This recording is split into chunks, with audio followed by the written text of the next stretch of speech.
যুদ্ধাপরাধের দায়ে আমৃত্যুদণ্ডপ্রাপ্ত বাংলাদেশ জামাতে ইসলামীর নায়েবে আমির ও সাবেক এমপি দেলোয়ার হোসেন সাঈদী মারা গেছেন।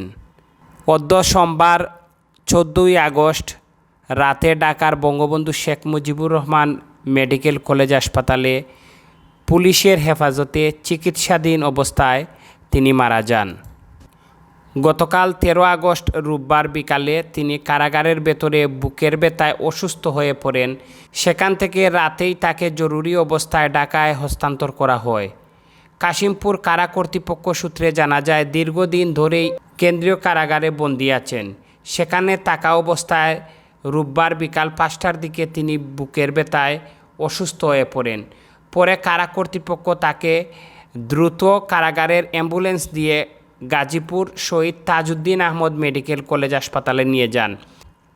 সেখানে তার অবস্থার অবনতি হলে ঢাকার বঙ্গবন্ধু শেখ মুজিব মেডিকেল কলেজ হাসপাতালে পাঠানো হয়।